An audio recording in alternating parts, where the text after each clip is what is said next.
everybody, it's Doug Green, and I'm the publisher of Technology Reseller News. And I'm very pleased to have with me today Chrystel Erotokritou, who is with Access Partnership. Chrystel, thank you very much for joining me today. Hello, thank you very much for the invitation. So this is a special podcast. We're doing a series of these in the run-up to the Cloud Connections event coming up in April in beautiful St. Petersburg. We're all going to be there. There's going to be really interesting content. Chrystel, you're going to actually be leading part of that content. You're going to be leading and part of a roundtable, navigating regulatory landscapes in cloud technology. So before we get into that, just tell me very briefly, what does Access Partnership do? Access Partnership is a consultancy company specialized in the field of telecommunications and technologies. We help companies access new markets. So we help telecom providers to understand the landscape governing the provision of the services in new countries. We help with getting the actual licenses. We support with obtaining numbering resources. We also help with the ongoing obligations from the moment that a provider has entered a new market. So we really support companies from the very beginning to the moment that they are actually in a country. We help with all the regulatory aspects that are sometimes challenging to navigate, as there is a patchwork of different regulatory frameworks all around the world, even in the European Union, that is harmonized to a large extent, but still different regulations in each country. So coming up in April, you're actually going to be leading a discussion, actually an interactive roundtable on these regulatory issues.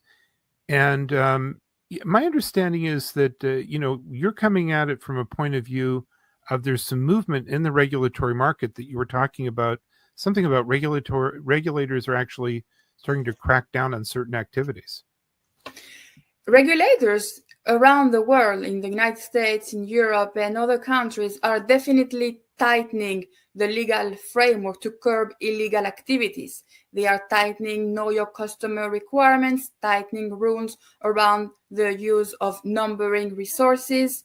These measures are designed to ensure that customers are protected, that the rules are being applied.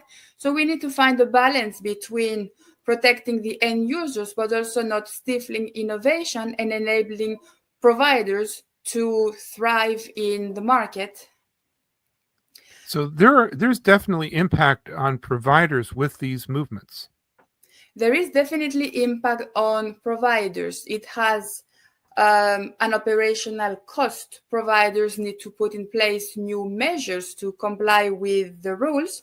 This is also causing some delays, such as customer onboarding delays when they have to comply with extensive know your customer requirements. Providers need to come up with evolving techniques to prevent fraud.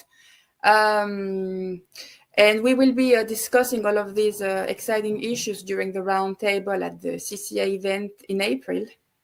So, Chrystel, I understand that a big part of the picture here is know your customer, KYC. Absolutely. Telecom providers are subject to quite extensive know your customer requirements. They really need to accurately check the identity of their customers before providing services. The purpose of the KYC requirement is to reduce scams and to prevent the misuse of numbering resources. In the US, I'm sure everybody heard about the FCC fining a telecom provider $1 million for transmitting a deepfake robocall, mimicking the voice of President Joe Biden. In the European Union, despite the absence of a harmonized framework on KYC, individual member states are taking strict measures through national legislation, forcing providers to collect many different documents from their customers before being able to offer their services. In addition, in the EU, the GDPR is also requiring providers to comply with privacy regulations. This has consequences for providers, such as increased operational cost, increased compliance, organizations and delays with customer onboarding. And at Access Partnership, we accompany the providers to navigate the landscape around these KYC requirements. Now, Chrystel, also you wanted to talk to people about more on rules on numbering resources. Yes, numbering resources are a scarce resource. It is possible in many countries to obtain numbers in two different ways, either directly from the telecom authorities or from third parties, what we call the suballocation of numbers. However, recently we have seen a trend towards the prohibition of the suballocation of numbers, making it more difficult for providers to obtain numbers.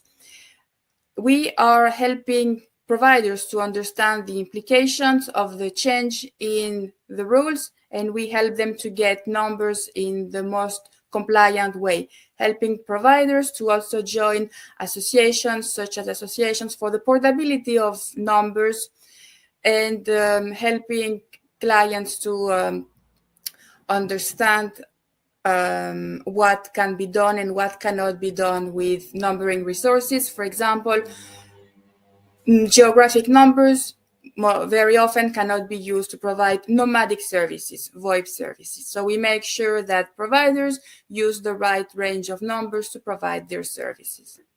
Now, the big picture on this roundtable is you're basically helping providers to mitigate risk, and they need to mitigate risk. Compliance has a cost. Compliance is difficult.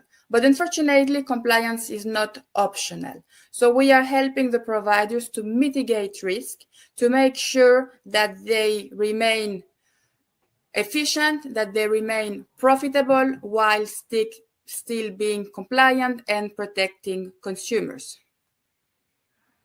Chrystel, I really want to thank you for this very brief podcast today and giving us a glimpse at the roundtable that's coming up. I hope everybody takes a look at this. This is not something you shouldn't miss. This is coming up in April. It's in St. Petersburg. It's hosted by the Cloud Communications Alliance. You can learn more at cloudcommunications.com/connections about the conference, and you can actually drill down onto Chrystel's roundtable. That roundtable is sort of a freshened up approach. You'll actually be able to talk to people. And Chrystel, tell us a little bit more where we can learn about Access Partnership. You can visit our website, accesspartnership.com, or you can follow our LinkedIn page. Well, Chrystel, it's really nice seeing you again. I'm looking forward to seeing you in April, and I'm looking forward to this session. But for now, thank you very much. Thank you very much, and see you in April.